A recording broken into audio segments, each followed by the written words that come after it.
Hey guys, welcome to another episode of Amber Unfiltered. I got my little slick back today. I'm feeling cute or whatever. I mean, not really, but really.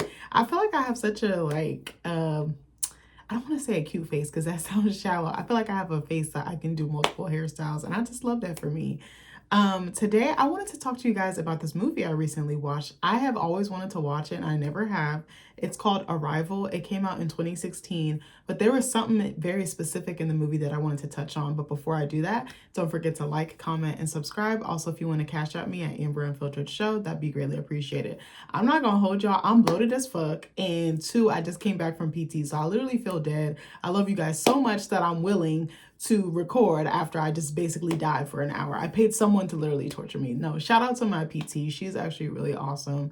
I really love her down. She's so sweet, so fun, so bubbly. I kind of felt bad for her because she's a little sick. So she was just, I was like, we both dead. We could be dead together. Like, you know what I'm saying? So, and I, even before I hit record, I was like apprehensive. I was like, I have video ideas. I don't even know if you guys are going to like these. I hope you've been liking the new content. I've been trying to do more movie content. I actually need to watch some more movies so I can give you more critiques and stuff like that. But I was like apprehensive. I don't know why. I was like, will they like this? Will they even care? Like, I know you guys care, but you know, it's just like a little bit of paranoia and maybe a little bit of self-doubt. But anyway, I'm gonna try not to be too negative or like Debbie Downer. But I wanted to talk to you guys about this movie. I don't know if any of y'all have ever seen this movie. I'm gonna show y'all the like movie art or the movie poster. But yeah, I'm gonna show you this and then we're gonna get into it. So y'all have probably heard of this movie or seen it. Maybe you haven't seen it because it's 2025 and I'm just now watching it. So anything is possible. Remember when people used to say that? Sorry, I'm sitting my laptop down. So let me tell you what the movie's about, and then I'll tell you about the dilemma or the question, the topic question, or my little zhuzh, my little dissertation that I wanna, my TED talk, my tangent I'm about to go on. So my husband actually suggested we watch this. He be coming up with random ideas for movies. He is actually on these internet streets, but he doesn't really like, he's not on social media. Like he's on social media, but he doesn't use it. But he knows a lot of different things. And he's been on the internet for a long time because he's a gamer. So he will like see clips. He listens to a lot of different like streamers and stuff like that. So we both kind of are, but I feel like I'm more in the YouTube streets, like with very specific like pop culture, Black content creators, movie reviews, lifestyle vlogs and things like that. But he's more of like the gaming and like the viral and the things that, you know, the nostalgic things. Like, so he knows a lot of different things. So he was like, babe, I saw a clip for this movie. That's a lot of the times how we end up finding movies. He'd be like, oh, I saw this reel, or I keep seeing these clips. We should just watch it. And I'd be like, oh, I don't want to fucking watch it. And then I end up liking it because I'm very picky with my movies. So anyways, he was like, babe, let's watch this. So we watched this a couple weeks ago. So let me talk about the cast. Actually, let me go back. Let me talk about the plot. So, okay, let me give you the synopsis or the plot, and then we'll get into all the things. So, linguistics professor Louise Banks, played by Amy Adams, who we all know and love, leads an elite team of investigators when gigantic spaceships touch down in 12 locations around the world. As nations teeter on the verge of global war, Banks and her crew must race against time to find a way to communicate with the extraterrestrial visitors. Hoping to unravel the mystery, she takes a chance that could threaten her life and quite possibly all of mankind. Oh, I don't think I knew he directed this. Oh shit, the director of Dune directed this. Why am I like today or so? I feel like I probably saw it in the credits and then it just like flew out of my mind or escaped me. It came out on September 2nd, 2016. The director is Denis Villeneuve. It might be Villanueve because I know two L's in Spanish is why. The story is by Ted Chiang and it won some awards, it looks like. Let me look. Oh shit, it won a lot of awards. Okay, let me touch on the awards that it won. So it won Academy Award for Best Sound Editing in 2017. It won the Bandung Film Festival for Imported Film in 2017. What is this? I've never heard of this before. Hold up, I'm being nosy. Hold on, Bandung Film Festival. Also, you guys, I really want to go to like a film festival real bad, but I'm also poor. I would love to go to Sundance, and I would also love to go to TIFF, which is the Toronto International Film Festival. I know they have like virtual passes, and I actually thought about going to that so I could like look at some films, you know, screen some films that aren't widely available to the public. I'm telling you, I'm such a movie head. I don't watch all the traditional things. I feel like I'm starting to have like a little hodgepodge or just like a little melting pot of movies that I like. But I have always wanted to go to, I was like, Canada's closer to me than, actually, no, is Canada closer to me or would it be the Sundance? Would it be Sundance?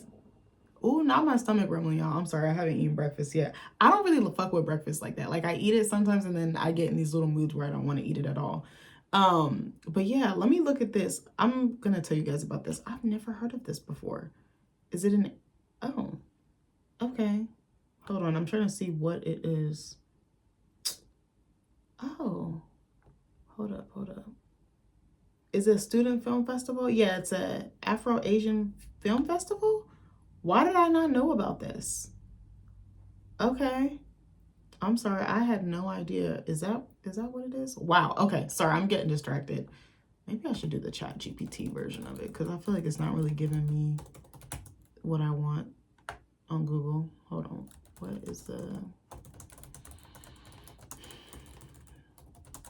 And also I got a couple hours to kill because I have another appointment in a little bit that I need to leave for. Okay, so I'm about to tell y'all what this is. It an Afro-Asian one? I don't know. See, now it's saying something else. Okay, so I asked ChatGPT, what is the Bandung Film Festival? And it's Bandung. I've never heard of this. I'm sorry. I want to give y'all some tea. So it says the Bandung Film Festival, or Festival Film Bandung, FFB, is an annual Indonesian award event that honors achievements in film, television, and other screen productions.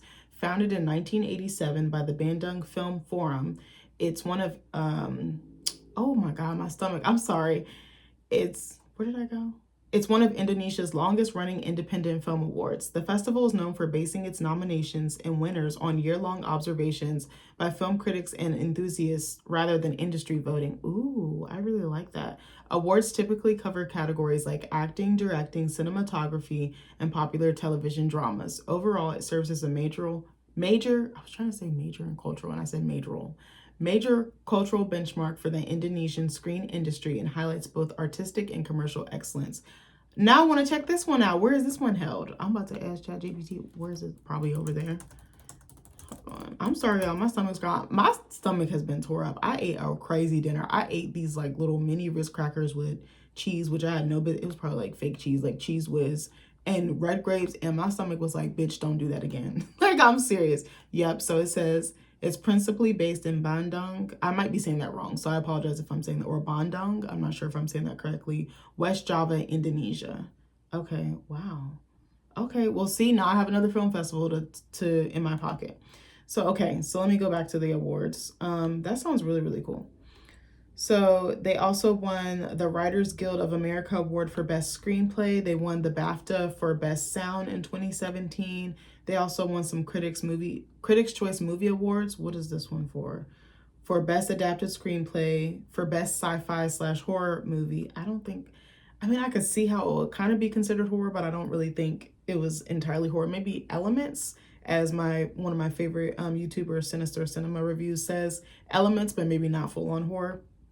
And then it won the Grande Premio do Cinema Brasileiro. I might be saying that wrong. I'm sorry. It sounds like a Brazilian, like Latin award for Best International Feature Film.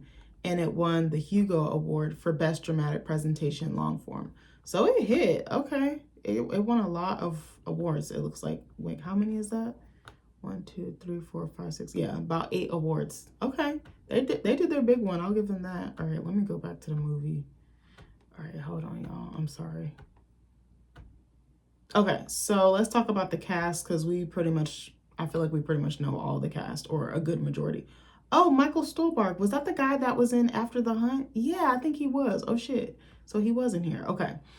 So it has Jeremy Renner, who plays Ian Donnelly. He's like is he a mathematician or something like that? He's a very specific scientist, or like an engineer of some sort. We have Forrest Whitaker, who plays Colonel Weber, Amy Adams, who plays Dr. Louise Banks, Michael Stuhlbarg, who plays Agent Halpern. We have a lot of other actors in here. I'm not super familiar with the rest of them. Not to say that they're not important, but I don't really know a lot of them. I feel like I know him. I've seen his face in something before, but where was I going with that? I'm sorry, y'all. I feel like I'm a little off, so I apologize. But okay, so there's a dilemma in the movie. I guess maybe not a full-on dilemma, but it was something that me and Nick had a conversation about. So now I'm bringing it to you guys. So Amy Adams' character, she, in the beginning of the movie, we see her in her house. She's kind of sequestered in her house, and then this alien alien invasion happens. She's also a professor, but okay, so it starts out with like her raising a baby, and she's like in love with this baby. This baby is like her sun, moon, and stars, right? And then we see her lose her child. Her child, I don't remember if it was cancer or something specific. Actually, I can look in the Wikipedia if you give me 1 second. But she loses her baby. Like the girl is like, her daughter is like maybe a teenager, maybe early 20s, somewhere in there. Let me see. That part was sad. I actually really liked, well, maybe not like the fact that someone died. Oh, do they not have the plot? Oh, bro. They don't. Oh, it does have the plot. Okay. Oh, she dies at the age of 12. So maybe I misspoke when I said teenager, but she was a little bit older. So she dies. Oh, that's interesting. She dies at the age of 12, and then there's 12 spacecraft with the aliens on it. That's kind of interesting. What does the number 12 symbolize? I'm sorry. I'm all over the place. I want to see if that means anything. It says the number 12 symbolizes completeness, cosmic order, and divine authority, appearing across cultures and religions and cycles of time, 12 months, 12 zodiac signs, governance, and perfection. Its divisibility by 1, 2, 3, 4, and 6 makes it a perfect whole that can be easily segmented, presenting wholeness with structure, seen in clocks, calendars, and biblical narratives. You know something? Okay, I'm gonna tell y'all, I'm a little weird, okay? Y'all probably already know this, but something that I do, I don't know why, I've always liked the number 12, and that's kind of funny that I just read that, because something that I'll do when I hear words, oh my God, this is so weird. I will count the letters, and if it equals 12, like I'll see if the letters equal 12. I've been doing it a lot randomly. I don't know what's causing me to do that, but I don't fucking know. I'm so fucking weird, but what is it? What is it called? What is that called? I'm actually looking. Oh, that is so funny. It says it says this is a disorder. Bitch, no, it's not.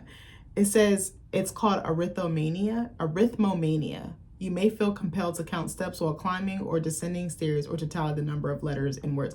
I'm all over the place. I'm gonna get to my point. I'm sorry. I feel like I do have ADHD or ADD. So it says arithmomania is a mental disorder that may be seen as an expression of obsessive compulsive disorder, or OCD. And individuals experiencing this disorder have a strong need to count their actions or objects in their surroundings. I don't know if I would call it a disorder. Oh. Yeah, see, I don't think I'm doing it that deep. I'm only just doing it with letters. Okay, I'm sorry. I just wanted to know if there was a word. So, okay, so anyway, so she has this daughter, and the daughter passes away, and then she like, the character, Dr. Louise, dives into her work, and then this alien invasion happens, and I feel like she's like in that mundane, monotonous like routine, and then this invasion happens, and it kind of gives her life's work meaning again. She feels purpose again. She feels passion again. So she meets Jeremy Renner's character, Dr. Ian, and they kind of have this like banter. They're partners on this translating between the aliens and the humans, and they're against the clock. Like I said, they're pressed for time because other countries that these pods or spacecraft have been deployed in, they want to pull the trigger and just like blow the aliens out of the water. But they're like, no, if we can find a common language, a common thread, and figure out a way to communicate, then we can break ground, and we can maybe coexist peacefully, I think is the thing that I wanted to say. And so so she falls in love with his character over time, but it's very slow, it's very subtle. It's like they hate each other at first. She kind of goes one way, he goes one way. You know, it's kind of like the enemies to lovers type of trope. And then they start getting on the same page, and they kind of fight for their cause, and they kind of fight for this passion project. I don't even want to call it a passion project. It's like the fate of humanity rests in their hands. So then we see in the future that, and she makes a comment in the beginning of the film, which I feel like is foreshadowing, like, my husband hates me, like, or something to that effect, or like, whatever I said to my ex-husband, like the final thoughts is what got us separated in the first place. So it's kind of hard to explain. It's almost like Interstellar, like it weaves between several different time periods. It kind of has like this, maybe not multiverse feel, but it's like, it tells you the story and then it backs, but then it's the way that it's done. It's like to the very end, it kind of tells you. I feel like I'm not explaining this right, but anyway, so they have this, at the end of the movie, we see them fall in love when we see that Dr. Ian is actually her husband. We don't find this out till the end, which I kind of suspected, but she had actually told him that she could actually see the future because of the aliens. The aliens spelled out her future and the things that would happen to her. And one of the things that they told her was that her daughter was going to die. So I wanted to ask y'all about this. Would you still have a child if you knew that baby was going to die? If you knew that baby wasn't going to make it? If you knew that you exhausted all options and you couldn't save them, whether it was medically, physically, whatever the case may be, would you still have that child? I think for me, and again, I don't have any notes and this could be controversial. This almost reminds me of that video I made about Me Before You with like the assisted, unaliving, for lack of a better word, with, what's his name? Sam Claflin's character. If you haven't watched that video, check it out. But he basically is wheelchair bound. He's paralyzed. Is he paraplegic? I can't remember. Or if he's quadriplegic, I can't remember. And he decides to take his life. He decides to go to a facility to get help. And he like has it in his will, like, this is how I want to spend the end of my days. And then he falls in love with his caretaker, and his caretaker wants to save him, but he still goes through with his decision. So if you haven't gotten a chance, that video is like from last year, I think. But if you haven't gotten a chance, check it out. I was going to say watch it, but I think that's tricky. I want to say yes, but then I want to say no, because I guess, is it selfish? But it's like, if you really want that baby, and what if that's your only chance to conceive a child? Is it better to have loved than lost in this situation? And also, I'd rather have 12 years with a child than none. I think maybe that's a controversial answer, and it's also probably because I've always wanted to be a mom. I've probably wanted to be a mom since I was like 10, 11, 12 years old. Like, I always knew I wanted to have kids. I always felt like one of my purposes, besides being an artist and telling stories, and just healing people through that, and healing people just by being a light and being myself, I feel like was being a mom. I have always had a very maternal, like, caregiving, motherly role, and I feel like I've worn that hat for a very long time. A lot of my friends would be like, okay mom, and I was always, when I would have groups of friends, I was always like the mediator and the delegator and trying to get people, on one accord and like keep the peace and like bridge those gaps. So I think for me, it's a little bit different. People have always roasted me. They're like, you're always in my business. You're always telling me what to do. But it's like, I actually love you and I'm giving you advice, and I want the best for you, and I see your potential, and don't be stupid like me and make the same mistakes. So I guess in a way, I have always been a parent. Even though I don't biologically have kids, I've parented and mothered so many other people. I remember one of my guy friends said this to me. His name is Marvin. Shout out to him. I haven't talked to him in so long, but he was like, you've been a mother, like you've been mothering. And he was like, you are a mother, even though you don't have children. Does that make sense? Like, I remember he always told me that, and that always stuck with me. But he was like, you just have such a maternal energy. I even see it in my marriage with my husband. I'm like, I need to chill, because like, he's not my child, he's my husband. But in mothering other people, I think I heal my inner child, but I've just have been responsible for other people for so long that I don't know anything else. So I think for me, I probably would. I don't know if I would tell my spouse, but that would be a hard thing to keep from them, because your spouse is supposed to be the person that you share everything with. And 12 years of keeping a secret, I do think that you can cause physical ailments by keeping things secret, like ulcers and things like that. Kind of like in the movie After the Hunt that I did the review on. But I don't know, that's tricky. But then it's like, what if I knew that I couldn't have kids, like I couldn't have any more kids? I think that would be, motherhood and fertility really fascinates me. I think that it shows up a lot in my writing because it's something that I really want to be, and I see mothers around me. I see different examples of mothering and parenting, but also fertility really interests me. I don't know why, I'm really drawn to it because I think there's so many ways that it can look and exist. Actually, I'll tell you guys, I started working on this story, a sci-fi story, ironically, and it's funny that I'm talking about this because this is sci-fi. I'm telling you, I do my best thinking in the shower, which is TMI, but I think it's something about the water and the stillness. Like, I know you're moving to clean your body and to cleanse like your spirit, but I feel like water is so healing. And because it's calm, I'm not on my phone, I'm not on social media, I don't have to think about work, I don't have to think about what's for dinner. Like, I'm just in the moment. Like, I think water forces you to be still, and it forces you to be in the moment and to be present. And so sometimes I'll meditate, sometimes I'll pray in there, sometimes I'll close my eyes and just start manifesting things that I want, like creativity, rest, discipline, certain things I really will ask the universe for and ask God for. And I remember I was in the shower and this idea came to me about a woman in a sci-fi world or setting, and she gets a procedure done to basically make herself sterile or infertile because she doesn't want kids. And I was just like, thinking to myself, what would make a woman not want to have kids? Is it her own childhood? Is it seeing her own mother struggle or her own father struggle or whatever parental figure? Because I know everyone doesn't have the privilege and the luxury of being raised by their biological parents or the parents that brought them into this world. I know some people are raised by other family members like grandparents, aunts, uncles, or maybe you unfortunately fall into foster care systems and things like that. But what was I going to say? But I really thought about this. I was like, what would make someone not want to be a mom? I was like, that's really tough. I don't think there's anything wrong with that. And I think that's actually a brave decision, but I also think it's a very complex decision. So I was just, I don't know, I've really been thinking about this a lot. I'm sorry, I'm all over the place, but for me, I just can't imagine my life without kids. Like yesterday, we did, well, not we, but a baby sprinkle. And if you guys don't know what a baby sprinkle is, it's more low key than an actual baby shower. Usually, from what I've seen, most women who already have 1 or 2 kids, they do a sprinkle. They want it to be more chill. So like you're just basically eating and socializing basically. And you bring presents and stuff, but you don't open them there. You take them home. Games are kind of like they're out and you can, fill them in. You know how sometimes I'll have like little sheets like word searches or word scrambles and things like that, or questions about the mom and the dad to be. And then you kind of get like, you don't really, it's not so curated, I think is the point.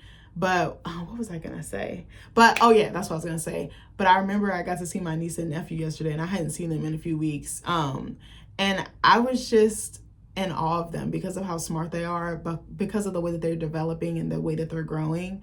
And I don't know, something about it just warmed my heart. Like being an aunt is so meaningful. But I'm like, I want to be promoted to mommy. Like what did that girl say? I'm a mommy. Like, I really want to. And they were asking me and my husband, some family was asking me and my husband if we, I was like, yeah, I think we're in talks about promoting ourselves to a different, level. But I'm not going to say when, but it's in the ethers. It's being put out there. But I remember just being with them and feeling so fulfilled and feeling so happy. It's like a hit of dopamine, but that love that you feel with them, but also the connection. Like, I remember I was sitting in a chair eating, and my nephew just kept coming up, stealing my food. And I was like, not this man didn't fucking hijack my food, but I was okay with it because I was like, he's just a sweet little innocent baby. He sees, it also looks good when food is on someone else's plate versus your own plate. But I was just feeding him, just talking to him, and like, communicating very simply to him, but he could understand what I was saying. And I was just in such shock because it's like the recognition, the memory, the intuitiveness, the brilliance that kids display, and just how you can be so in tune with them. And I was just like, I want that. Like, and even playing with my niece, like just playing hide and seek with her, talking to her, coloring with her, like me, her, and her brother and my husband were like sitting at the table, like this little kid's table, and these little ass chairs, mind you, just coloring with them, talking to them. It's something enriching about that. So I was like, for me, I don't know if I could give up. It would suck to have to bury my child because I think it should be the other way around. But I'd rather have some time than no time. But I also think about people who lose kids, like how devastating that must be and how that grief and that loss never goes away. And the world keeps moving, but that loss is still with you. And it's like you're almost frozen in time at that moment that you lost your baby. So it's very complex. And this character, Amy Adams' character, actually tells her husband that they're going to lose their baby. And this causes them to have a rift because she knows the future before it even happens because the aliens communicated this to her. So I was like, what did I tell my husband? I don't know. And I tell him everything. I don't know. And I wonder if he would even believe me. Not to say he wouldn't, but that's such a deep, heavy thing to communicate to another person, especially the person you probably want to bring life into this world with. So I don't know. I don't remember what convinced this character to do that, but I don't know. I just, that's hard. That's such a hard thing. But I thought that was an interesting question that the film posed. And I wanted to see what you guys thought about that. Would you tell, even if they weren't your husband, maybe they're just supposed to be your partner, maybe you guys don't get married, or maybe you guys have the baby and then you split? Because that's the thing. Sometimes people are together to bring life and then they move on and they have a great friendship after that. Some people I know don't have the best co-parenting situations, but I do believe that there should be a friendship or a mutual respect there. But I don't know. I was thinking about this. I was like, would I tell him? But that would be hard to, and anyone around you, even like your in-laws or your friends or your own family. Like, how do you communicate that to someone? I don't think I would want to, because I think I would just take that on, which is probably a really bad way or a toxic line of thinking. But just because, or I guess, I don't know. And I wonder if she could have like asked the aliens for like intervention or help. But I mean, I guess you can't really cheat death and you can't cheat destiny. So there's that as well. I feel like this is such a bad video. I hope you guys like this, but I don't know. It's so loaded. It's so, I don't know what I would do. I'd want to be with my babies. So if I only got 12 years or only got 13 years, I would try to make the most of those years. And I would try to give you such rich experiences and rich memories that baby could live with, but that I could also live with and hold on to and preserve their memory by. Yeah, I don't know. Shout out to all the parents who have lost kids. Like, that is really devastating. I couldn't imagine what that feels like. Like, it's a piece of yourself gone. So shout out to y'all. I know that is not easy, and I know they say time heals all wounds, but I think some wounds just remain open forever. But yeah, I don't know. I don't know. This video got a little heavy. It got a little sad, but I think I just wanted to end the video on that note. And I don't know. Let me know what you would do in the comments. Would you go the route of Amy Adams' character? Would you go the route of what I said? Would you keep it a secret? Would you share? Would you decide not to have a baby? Like, what would you do in this situation? That's why I love movies. That's why I love cinema, because it forces you to think and it forces you to have conversations, and it makes you see the world through someone else's eyes. Because I think sometimes well, for me, I love characters who do things that I wouldn't do. That to me shows like the complexity and the layers of like our humanity, but also just like, it makes you be like, okay, let me step in their shoes and see why they did what they did. I'm very curious about people's behavior. I really low-key think I would have been a great psychologist in a past life or another life. Like, I actually thought about becoming a therapist, but it's just too much schooling and I'm already poor. So, but maybe I'll go back. Maybe I'll go back and become a therapist, because I really love helping people. I really do believe in mental health and like helping people work through their shit. But I think I would have been a good psychologist, because I'm very curious how trauma impacts behavior and how, if it's unresolved or resolved, what the effects of that person's quality of life is. But I'm just so curious. Like, I really am so drawn to people's behavior. I remember when I was growing up, I would just people watch, because I was so shy. I was so quiet and I was painfully awkward. I was like in my ugly duckling phase, and I was very quiet, but I was very observant, and I just would watch.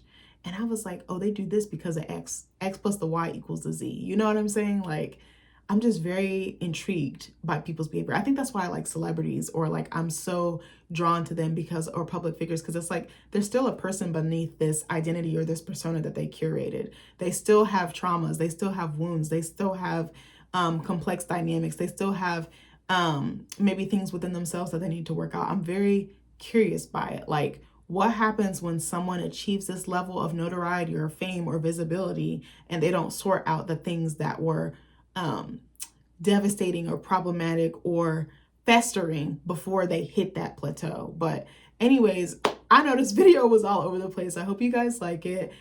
Give me some comments, give me some engagement. I want to hear from you guys. I hope you guys are doing well. I hope you guys are taking care of yourself, especially with the holidays approaching, or another major holiday approaching. I know a lot of people struggle with holiday blues and just stress and burnout. So my wish for you this Christmas season or this holiday season is that you take care of yourself, and that you step back and you set some boundaries. If you are not able to show up, or you can only show up part of the time, do that. Do what works for you, do what feels good to you, and do what feels authentic to you. But I love you guys, and I'll see you in another video. Bye.